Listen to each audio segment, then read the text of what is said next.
Nagbabalik tayo dito sa Kababayan Today. Ako po si G. Tonji mula sa Los Angeles, California.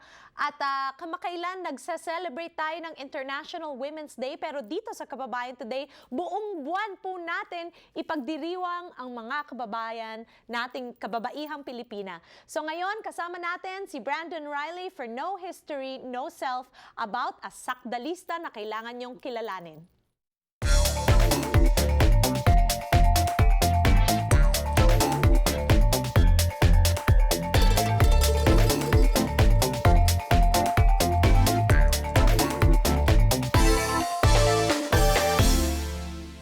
Among Philippine studies scholars, the name Salud Agabre is legendary. Unknown to most Filipinos today, she was a Sakdalista, a participant in the mass movement of the early 1930s whose aims included land reform, economic justice more broadly, social revolution, and independence from those imperialist Americans who still would not heed the Filipinos' repeated calls for independence. Her radiance shone first in scholarly circles when historian David R. Stuyvesant interviewed her about her participation in the Sakdal movement for his 1976 book, Popular Uprisings in the Philippines, 1840 to 1940. Her fellow Sakdalistas called her Generala, the general. Stuyvesant's account makes clear exactly why. Describing her activities during one episode of the struggle, he writes about her, quote, "During 15 hours of turbulence, she oversaw the placing of tires across the main rail line south from Manila, supervised the cutting of telephone and telegraph wires, ordered and assisted the bolo wielders who felled trees across the pavement of the South Highway, assumed command of the resulting roadblock, stopped and searched all vehicles bound for Manila, and confiscated one scout car after disarming its occupants for United States Marines. It was an excellent night's work for a 90-pound mother of 5." End quote.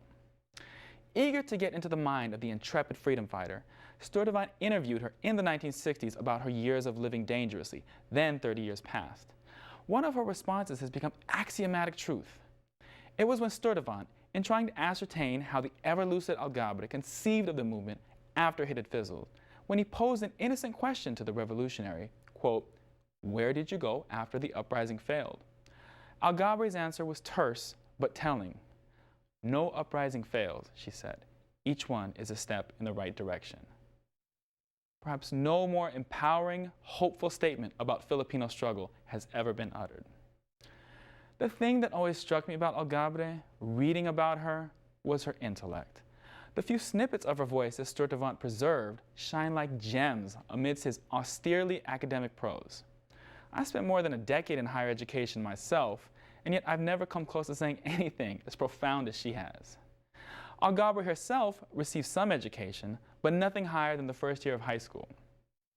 Asked by Stuyvesant whether her education shaped or informed her revolutionary activities, Agabre answered with characteristic directness, no.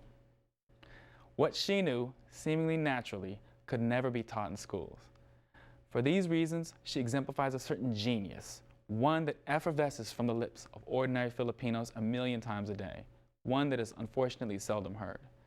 Agabre suffuses our daily struggles with hope and with meaning, and the knowledge that the Filipinos' quest for a better world from the 1870s to today is best understood not as a project that has been unsuccessful so far, but rather one that has gone unfinished. Maraming salamat sa ating profesor na si Brandon Riley for our No History, No Self segments. Magbabalik kami dito sa Kababayan Today.